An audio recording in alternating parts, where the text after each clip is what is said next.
Muy buenas noches, estimados amigos de este programa Punto Crítico, transmitido por Onda Digital Perú todos los días martes en vivo a las 7 de la noche a nivel nacional por las ondas de Onda Digital Perú, sus canales y plataformas asociadas en todo el país.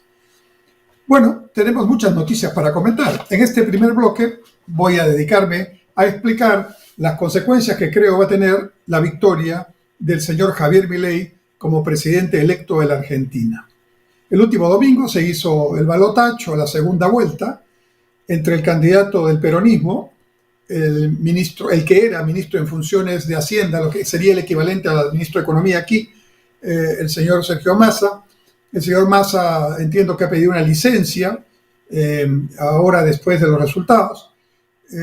Había logrado pasar a la segunda vuelta contra todo pronóstico, porque lo más probable que se pensaba, según las encuestas, era que pasara a la segunda vuelta el grupo o partido del señor Macri, el expresidente argentino Macri, que es de centro derecha, con su candidata, la señora Patricia Bullrich, una exministra precisamente del gobierno de Macri.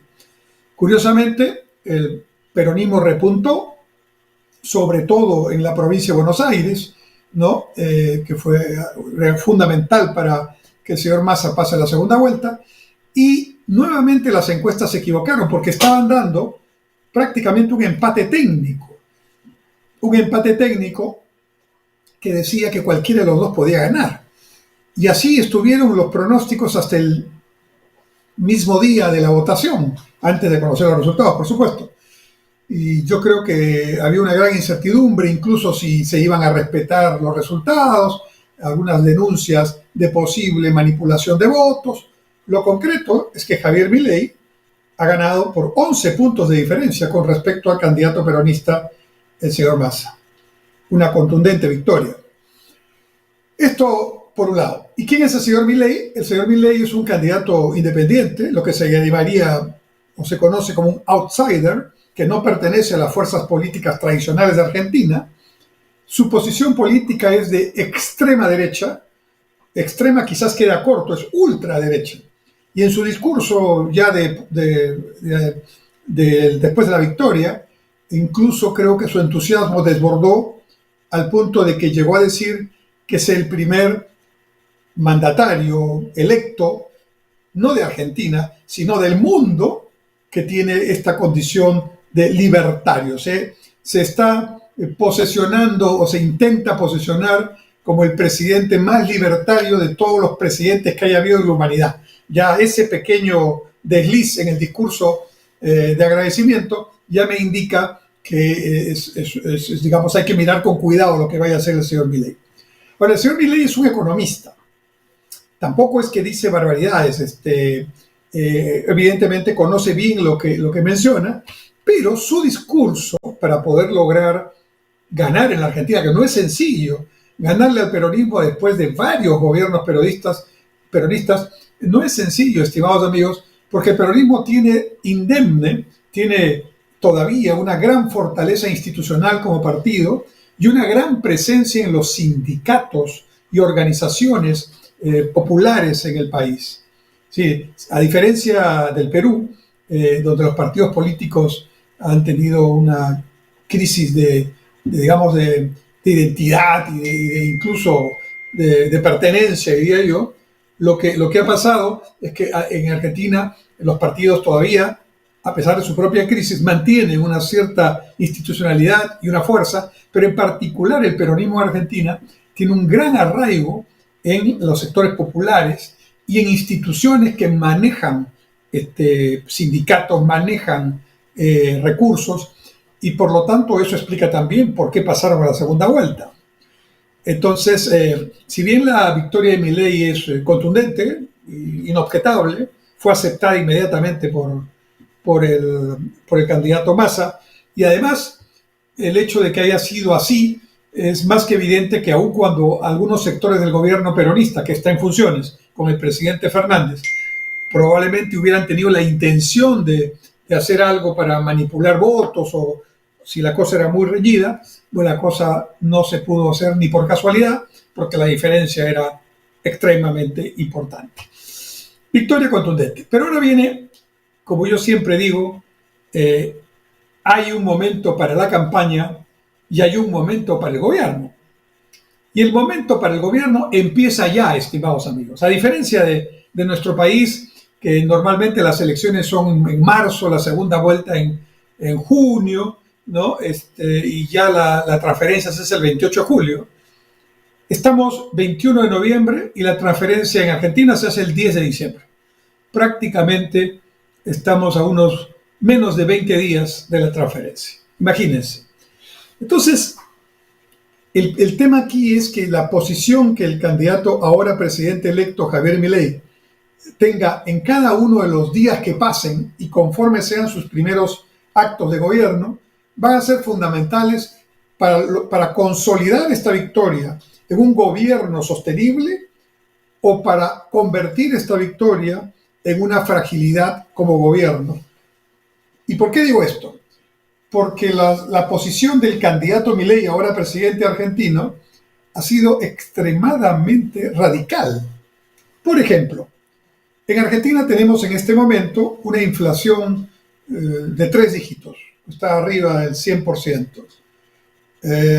Esta inflación de 3 dígitos es una inflación que golpea a todos, pero fundamentalmente a la clase media y al sector popular empobrecido en Argentina.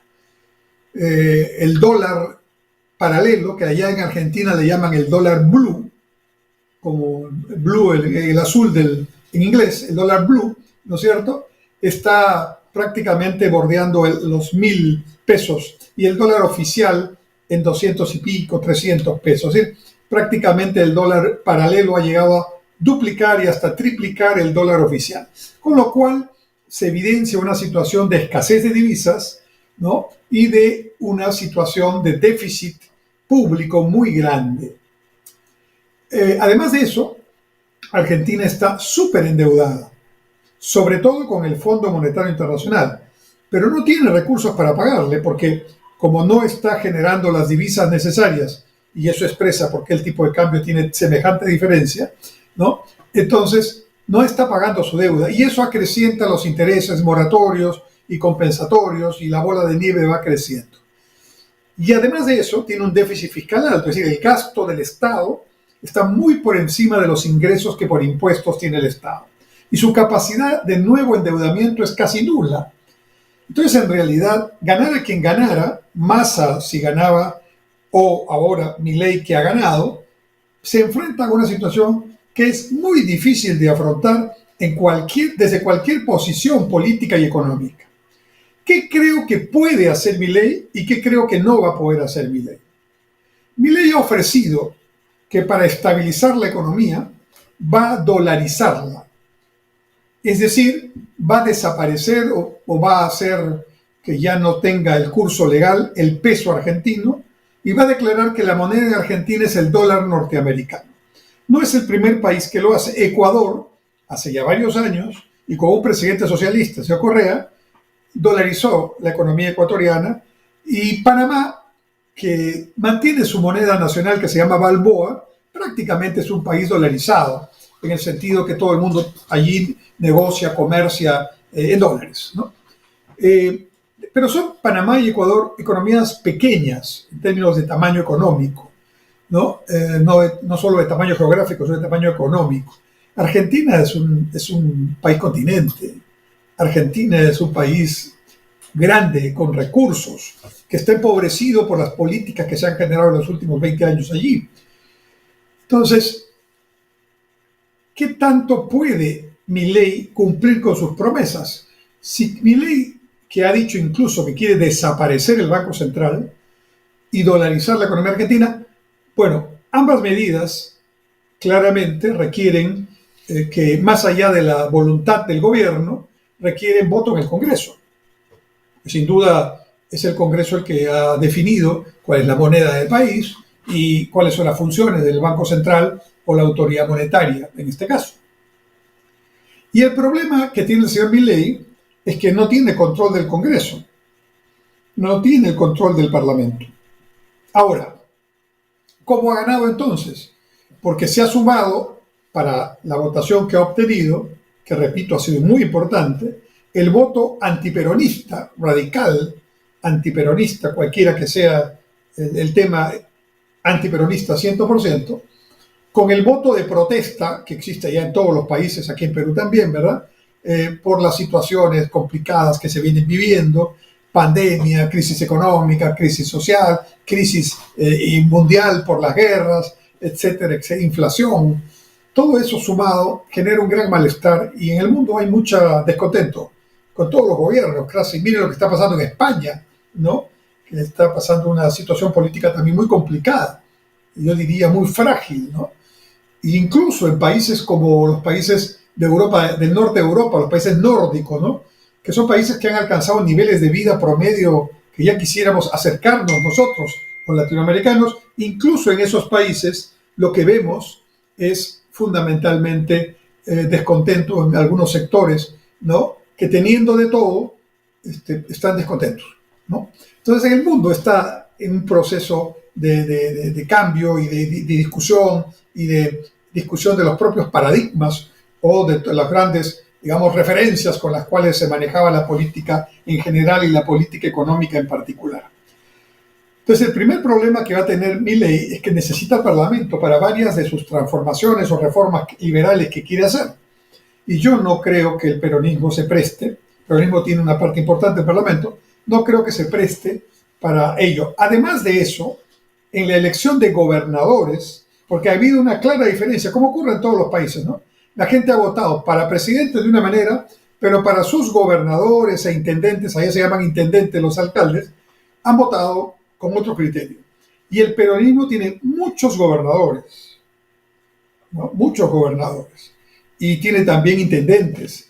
Entonces, políticamente veo difícil este tránsito, estos primeros meses de Milei, ¿no? Va a tener que hilar muy fino, va a tener que negociar, y cuando uno negocia tiene que estar en capacidad de ceder y no estar pretendiendo tener todo lo que uno quiere, porque la negociación supone ceder en algo. Si no, curso básico de negociación, si no estás dispuesto a ceder en algo, ni siquiera te sientes en la mesa. Entonces aquí el factor clave es la alianza que de hecho se ha producido con el partido del expresidente Macri y la señora Burlich, ¿no? Si deciden cogobernar ambos, si Milei le da oportunidad a los miembros del partido de Macri a participar en el gobierno, probablemente eso atempere un poco los ámbitos o ánimos radicales de Milei, ¿no? Porque repito, una cosa es gritar, porque él grita cuando habla, en las asambleas y en los mítines populares, y otra cosa muy diferente es gobernar, firmar los dispositivos, tomar las decisiones, tomar opciones que siempre generan descontentos. La vida es así, la vida política es cada día tomar decisiones que suponen complicaciones. No se puede contentar a todos. Entonces, el poner tan alto las expectativas de un buen número de argentinos puede ser algo muy importante para hacer cambios, si los puede hacer. Y ahí su habilidad política para negociar no la conozco. Y de repente nos sorprende. Pero en este momento seguramente está buscando en primer lugar afianzar su alianza con el partido del expresidente Macri y de esta manera ya tener una mayor presencia en el Congreso y por supuesto luego ver qué puente se puede tender con los peronistas, porque así se gobierna. No se gobierna, en las dictaduras nomás se gobierna de manera unilateral. El pueblo ha mandado una votación en la primera vuelta que ha dividido a Argentina en tres. Un tercio para Milei, un tercio para los peronistas y un tercio para Macri y la señora Burlich, ¿no? Entonces, un tercio de izquierda con los peronistas, un tercio con sus variantes, porque adentro de los peronistas hay también una serie de grupos, un tercio con los de centro derecha, que son Macri y Burlich, y un tercio con los radicales de derecha, que son Milei y los libertarios, como se hacen llamar. Entonces, primer problema el Congreso, segundo problema la capacidad de tejer alianzas, que eso en política es muy importante. Pero el tiempo juega en contra, porque si no logra en los primeros días y meses de gestión, no va a tener luna de miel no va a tener periodo de gracia Milei. La situación en Argentina es muy, muy grave. Entonces, este primer conjunto de medidas que es espectacular, ¿no? De dejar el peso, traer el dólar, desaparecer el Banco Central, sin duda es, digamos, una medida que tiene muchísimo de arriesgada y también digamos, digamos, desafiante, porque yo pienso que si logra eso, va a haber un gran ajuste. Eso sí, Argentina va a sufrir de todas maneras un ajuste. Los precios, como están controlados y subsidiados en este momento, van a tener que nivelarse. Y entonces la habilidad que va a tener el gobierno, que hacer el gobierno de Milei contra su propio discurso liberal, es poner unas políticas de compensación social eficientes para compensar ese tremendo ajuste de precios que va a haber, ¿no?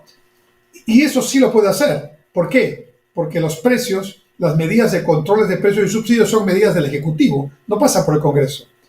Entonces, liberalizar los precios sí lo puede hacer al día siguiente, que entra el gobierno, eliminar los subsidios y controles. Y ya el mercado le ha dado una señal positiva. O sea, yo empezaba por el problema. Ahora, Argentina está en estos momentos, las empresas argentinas, los inversionistas que están en Argentina, están en estos momentos recuperando pérdidas de muchos años porque las bolsas de valores han empezado a elevar los precios de las acciones en Argentina, de todas las empresas importantes y medianas de Argentina. ¿Qué quiere decir eso? Que el mercado mundial y el mercado y los diferentes mercados sectoriales ven con buena expectativa lo que resulte de las primeras medidas que haga Milei, porque va a terminar, como digo, desapareciendo los controles, liberalizando los precios, eliminando subsidios, privatizando empresas estatales, ¿no? Y otra cosa que puede hacer Milei, ahora vamos a ver cómo lo maneja política y socialmente, porque no es fácil. Ha ofrecido también disminuir el gasto público, ¿no? Incluso ha dicho que hay tantas personas que dependen del Estado y eso explica por qué muchos han votado por el peronismo.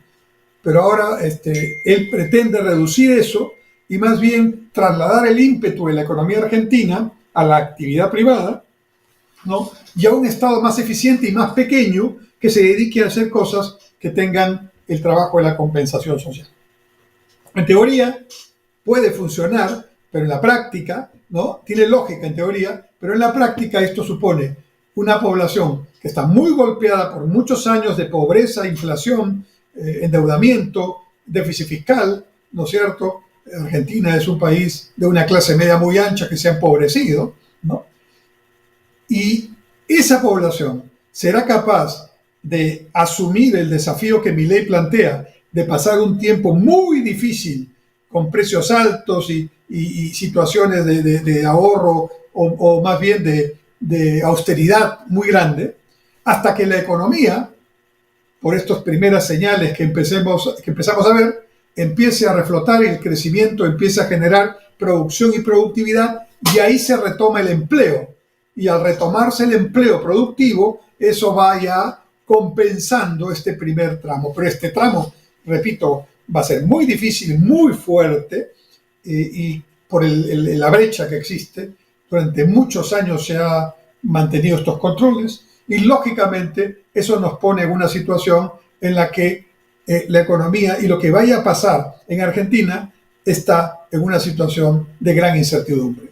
Por un lado, los mercados han aplaudido la elección de Milei, por otro lado, los políticos ya se están acomodando para ver cómo van a reaccionar ante lo que vaya a ocurrir. El Parlamento es el siguiente tema de batalla y lo inteligente sería que Milei busque alguna fórmula, que no se me ocurre cuál puede ser, porque ha tenido un discurso tan radical, tan ofensivo, que sin duda esto tal vez pueda ser muy difícil el acercamiento, pero en política todo es posible. Y vamos a ver qué pasa en las próximas semanas. Estaré muy atento a cada declaración que dé Milei y sobre todo las primeras medidas que dé una vez instalado en el poder el 10 de diciembre. Vamos a hacer un alto y volvemos en la segunda parte de Punto Crítico.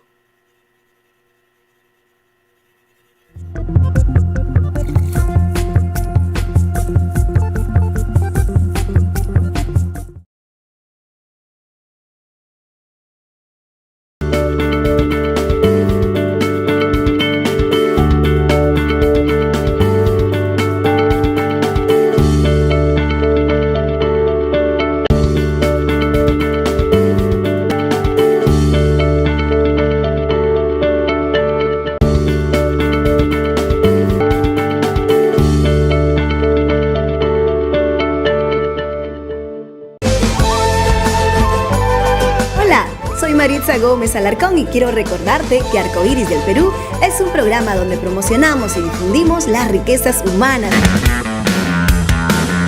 Todos los viernes a las 21 horas no te pierdas El Constitucional, que se transmite por Onda Digital, canal 18.4 en Lima, a través de nuestro Facebook Omar.Sar y por la plataforma de LP Pasión por el Derecho.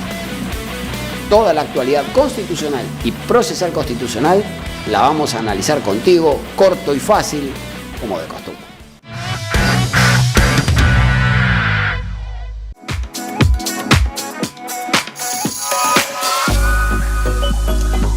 Hola, te espero este jueves a las 8 de la noche en Conversando Íntimamente.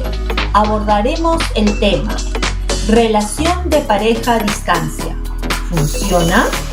Cualquier inquietud, pregunta que tengas, házmela llegar al WhatsApp 9999-03150.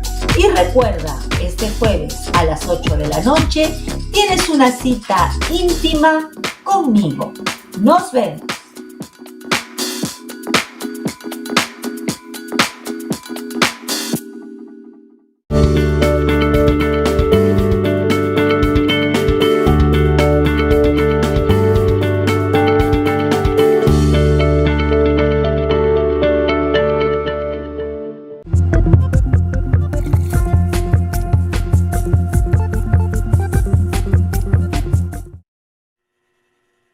Volvemos a Punto Crítico, su programa de análisis semanal que transmitimos por Onda Digital Perú todos los martes de 7 a 8 de la noche en vivo, comentando temas de la actualidad. En el primer bloque hablamos de las elecciones de Argentina y la elección del presidente Javier Milei, presidente electo, que se convertirá en presidente de todos los argentinos el 10 de diciembre, dentro de 2 semanas. Bien, en este segundo bloque quiero hablarles de un tema que es muy polémico, pero yo quiero hablarles con un análisis y una fundamentación, y les pido que me escuchen. Es el tema de la bicameralidad. Sé que muchísimos peruanos no están de acuerdo con la bicameralidad. Yo quiero sustentar por qué para lograr un Congreso de mayor calidad que no tenemos, este Congreso tiene 98% de impopularidad, ¿no? Es el Congreso más impopular de la historia del Perú. Y algunos con razón dicen, bueno, y no tienen la solvencia moral para hacer los cambios. Es cierto. Pero por otro lado, si no hacemos los cambios, ¿no?, entonces va a volver el 26, cuando hay elecciones para el nuevo Congreso, un Congreso igual de mediocre. Y les voy a explicar por qué.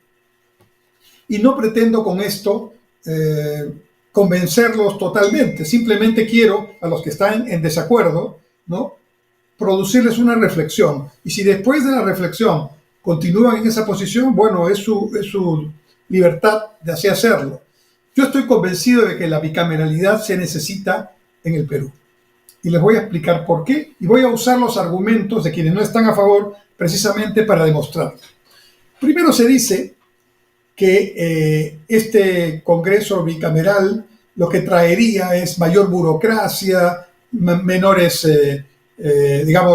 eficiencia, mayores tiempos. Ese fue el argumento que utilizó el presidente Fujimori para convertir el Congreso en unicameral con la Constitución del 93. Antes de eso, el Congreso siempre ha sido bicameral. No en los últimos años, en la historia del Perú. Siempre ha habido, ¿no?, 2 cámaras, senadores y diputados, sobre todo en la última etapa de la historia republicana. Muy bien. ¿Por qué es importante que haya 2 cámaras? Precisamente para evitar el abuso que el Congreso puede cometer o la impericia que puede generar que congresistas pretendan hacer algo y no tengan contrapeso, ¿no? El sistema bicameral lo que permite es que la Cámara de Diputados sea el primer nivel, la primera instancia del debate político y legislativo. Y esas leyes que se aprueban en la Cámara de Diputados no son leyes todavía porque tienen que ser confirmadas y aprobadas igualmente en el Senado.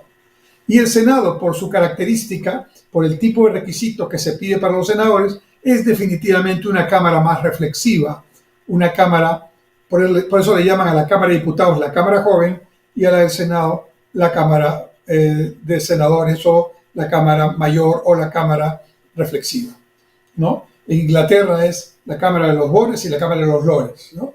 Pero más allá del nombre, el balance es importante siempre en la democracia, porque todo lo que no tiene balance produce situaciones unilaterales e incluso dictatoriales. ¿Cuál es el balance del Congreso unicameral? Miren, yo he trabajado en los últimos 45 años varias veces en el Congreso y en el Ejecutivo también, en diversos puestos desde cuando empecé mi carrera en el Ministerio de Economía y Finanzas como funcionario profesional hasta cuando fui ministro, y también fui asesor cuando había el Congreso bicameral y también fui asesor con el Congreso unilateral. Y esa experiencia quiero trasladarles. Miren, en cuanto al argumento de que un Congreso unilateral o unicameral, perdón, va a ser más eficiente y va a ser más rápido, que ha quedado demostrado en las últimas décadas que eso es absolutamente falso. Es más, es lo contrario. Este Congreso, y no creo que haya dudas en ninguno de ustedes al respecto, no solo es ineficiente, se ha convertido en un Congreso inaceptable, corrupto, con honrosísimas excepciones de algunos congresistas, pero la gran mayoría, en general, todos los días nos da vergüenza ajena. Es verdad. Pero los únicos que pueden modificar esta situación son los propios congresistas. Y así tenemos que actuar dentro de la Constitución, porque lo otro es hacer lo que Castillo y compañía querían hacer, ¿no? Dejar a un lado la Constitución y siguiendo los ejemplos de Venezuela, Nicaragua, Bolivia, Ecuador en su momento, ¿no?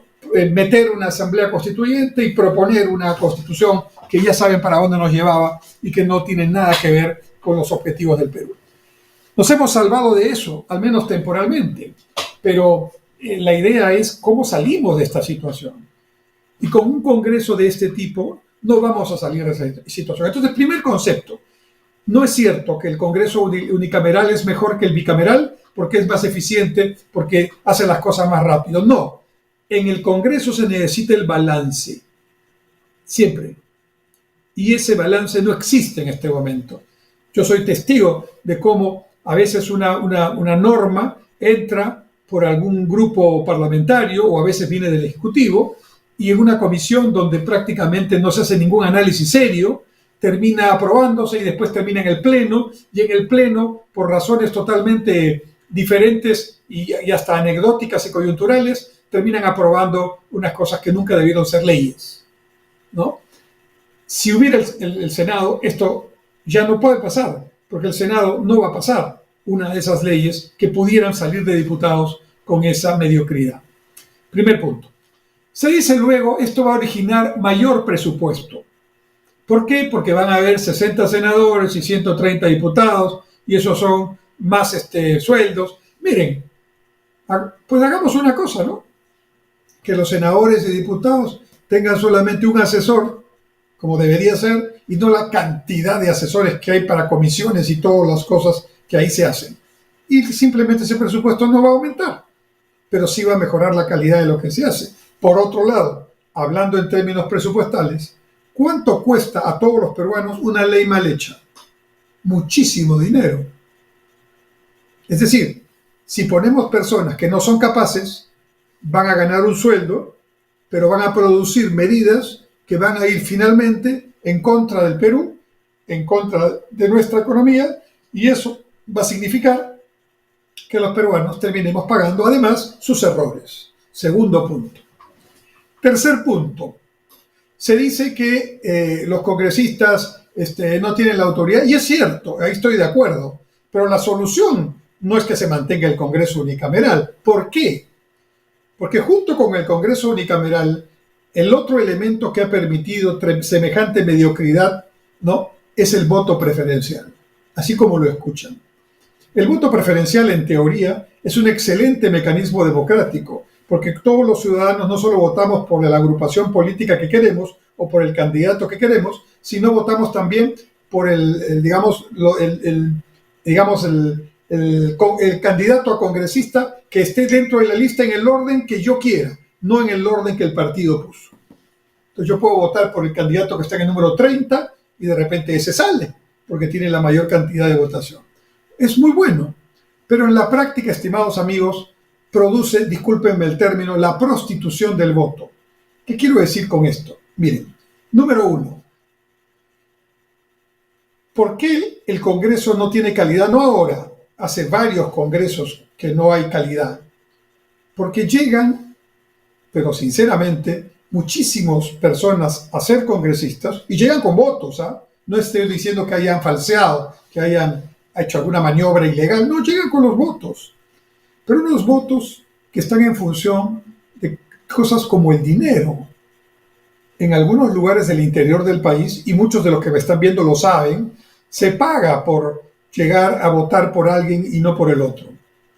Entonces, el principal problema que trae el voto preferencial es que logra canibalizar el voto dentro de un partido. Porque si un partido, vamos a decir, en la región Lambayeque, por decir, hay 7 cuotas para congresistas en este momento, y hay 10 partidos o 15 partidos, esos 15 partidos tienen 7 candidatos cada uno. 7 por 15 la cantidad de candidatos que hay. Y todos ellos quieren estar en alguno de los 7 lugares. Pero en lugar, entonces lo que hacen es, van y hacen una encuesta para ver más o menos el partido donde están presentándose, qué posición tiene, más o menos qué preferencia tiene. Y de acuerdo a eso, cuál será la cifra repartidora, y de acuerdo a eso, cuántos curules va a tener. Y digamos que un partido X dice, de los 7 yo voy a tener 2. Entonces los 7 candidatos de ese partido, que en la encuesta ha salido que va a tener 2 congresistas, se pelean porque los 7 quieren ser esos 2.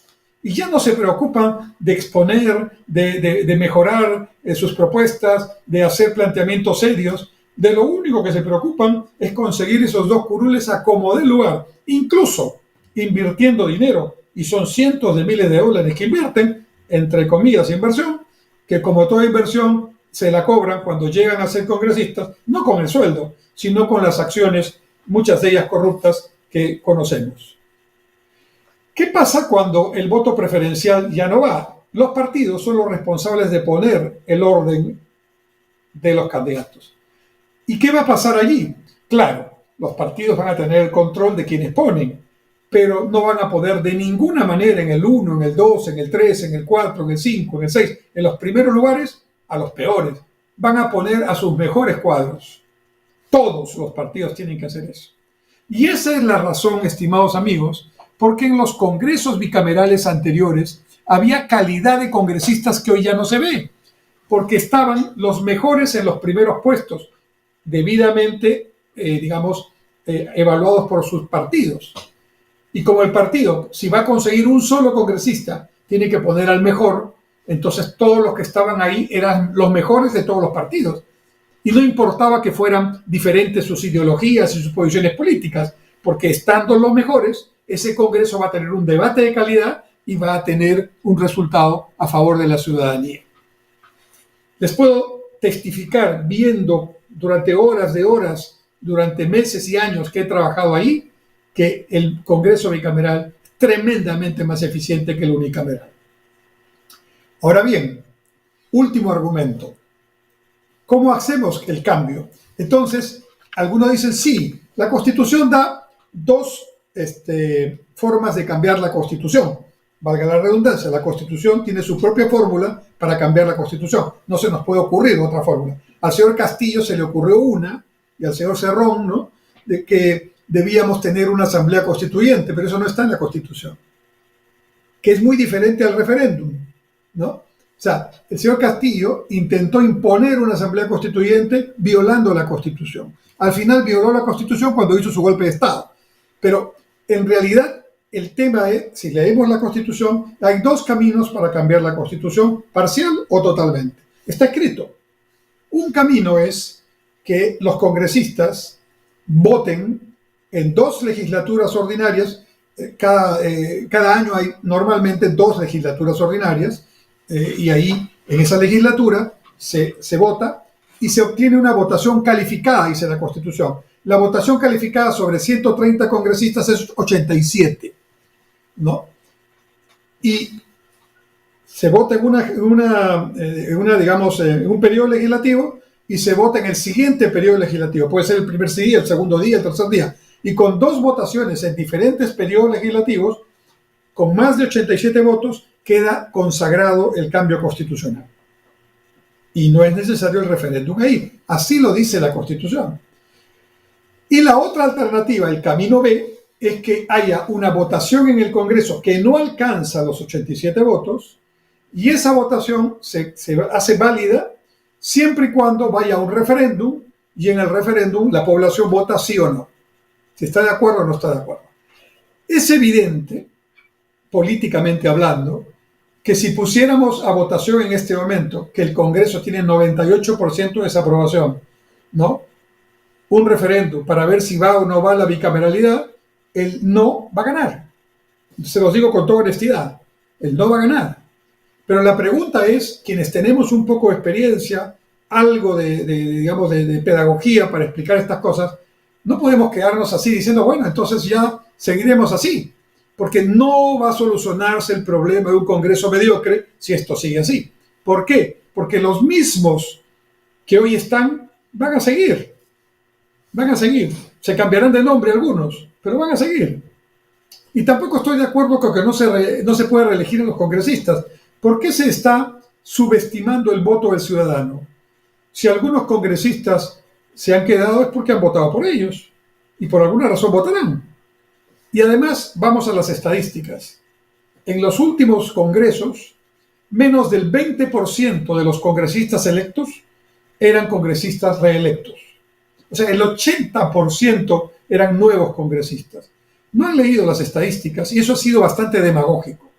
¿Y cuál es el problema de que cada 5 años estén cambiando? Que no tenemos congresistas experimentados. Y todos vienen a experimentar, a aprender, o como decía el señor Castillo, a tener inducciones, y los peruanos sí no estamos para pagar a gente que vaya a aprender, sino a gente que sea capaz. En consecuencia, este problema es muy grave. El Congreso ha votado con más de, creo que 93 votos, más de los 87 en primera votación en una legislatura. ¿No es cierto? Esta legislatura se acaba ahorita, y la siguiente empezará, no sé, en marzo, abril, y ahí se tiene que plantear la segunda votación. Si en esa segunda votación vuelve a sacar más de 87 votos, ya es cambio constitucional y queda consagrado. Si no lograra los 87 votos, entonces se puede ir al mecanismo del referéndum. Pero esos son los procedimientos constitucionales, y en democracia tenemos que aceptar los procedimientos constitucionales, porque de lo contrario se convierte en una anarquía. Todo el mundo hace lo que quiere y no podemos manejar seriamente un país así. Por último, si el problema es que no queremos a estos congresistas, entonces no votemos por ellos, anotemos sus nombres. Porque, claro, la otra crítica es, están aprobando esto, pero están permitiendo que como hay Senado, algunos de ellos pueden postular al Senado porque no es lo mismo que congresista. Ya, que postulen. ¿Y por qué van a votar ustedes por ellos si ya saben que son unos mediocres y que no hacen nada? No voten por ellos. Nosotros somos los que llevamos a los congresistas. Y hay que votar por gente en los diferentes partidos que valga la pena, que tenga algunas propuestas serias, que quiera hacer un trabajo serio. ¿Por qué nos subestimamos con nuestro voto? Decimos, no, que no vuelvan, pero votamos por ellos, porque estos señores no nacieron congresistas por una situación así de magia. Nacieron porque tuvieron votos. No votemos por ellos y se acaba el problema. Pero no malogremos la institucionalidad del Perú por esta situación. Si no hacemos esto en la bicameralidad y lo del voto preferencial, los congresos que vengan serán la repetición de la mediocridad que hoy vemos y de la corrupción que hoy vemos. Lo digo con todo fundamento, no tengo ningún interés en votos ni en ser candidato.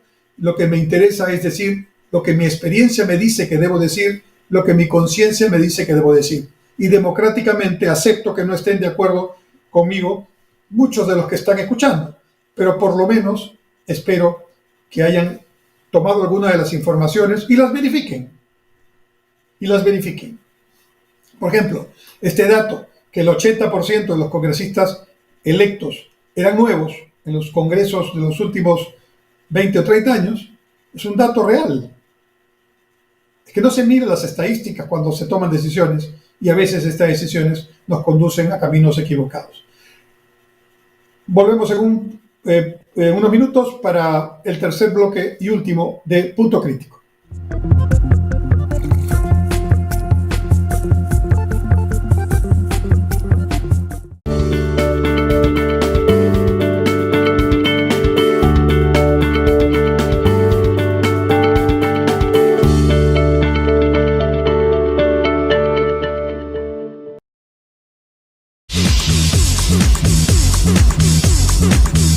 Soy Marcos Ibaceta y todos los lunes vamos con Sentido Común a partir de las 6 de la tarde por Onda Digital Perú. Los esperamos.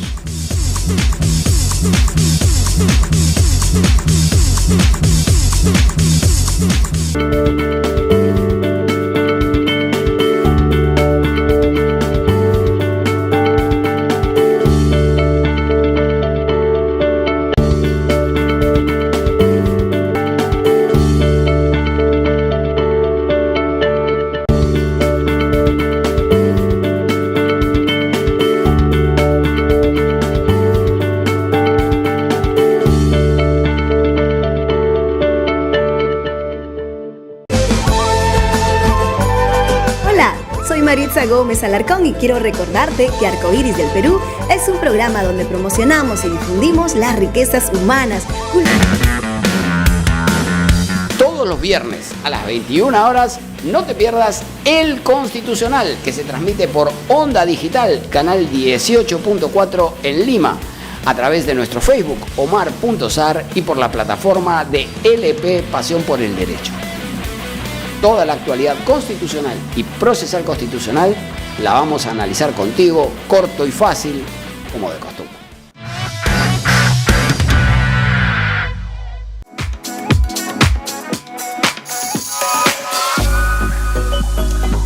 Hola, te espero este jueves a las 8 de la noche en Conversando Íntimamente.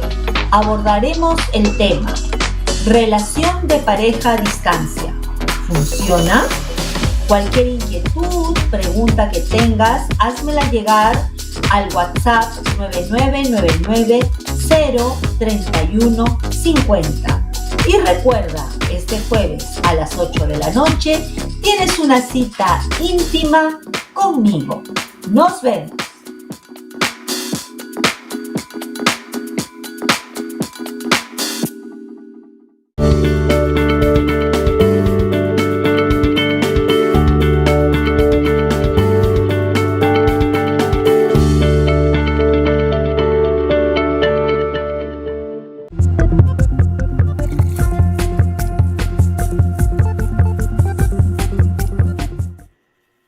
Volvemos, estimados amigos, en la parte final de Punto Crítico, su programa de análisis transmitido por Onda Digital Perú, sus canales y plataformas asociadas en todo el Perú, y que lo hacemos todos los martes en vivo de 7 a 8 de la noche a través de esta frecuencia.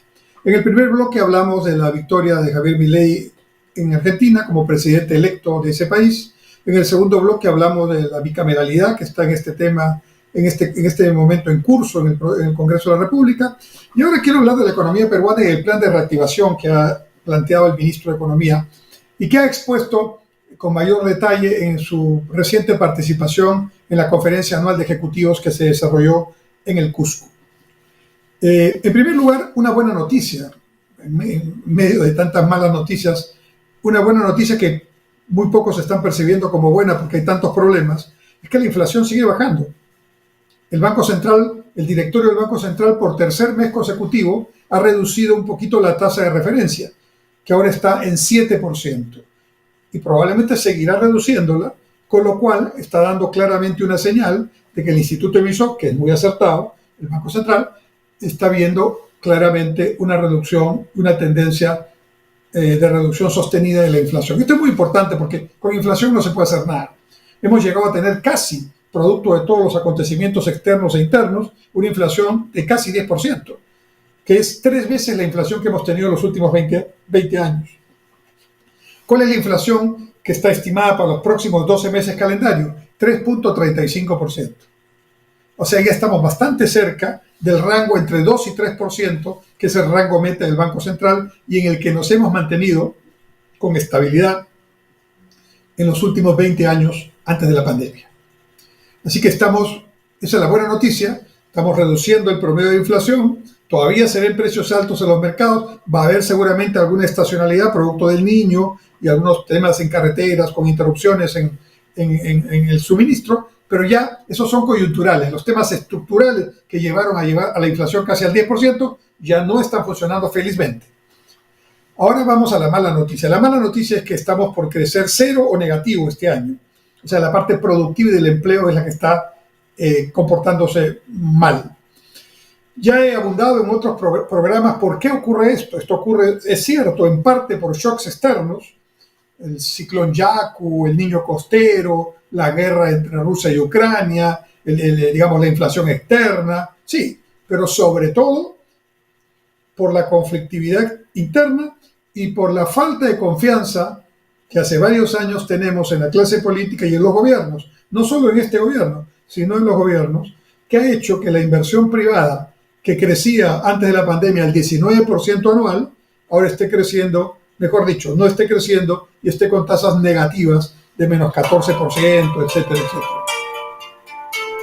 Entonces, esto es un poco lo que hay que ver, hay que afrontar. El ministro de Economía ha planteado lo que le llama un plan de reactivación con 25 medidas que se llama Plan Unidos.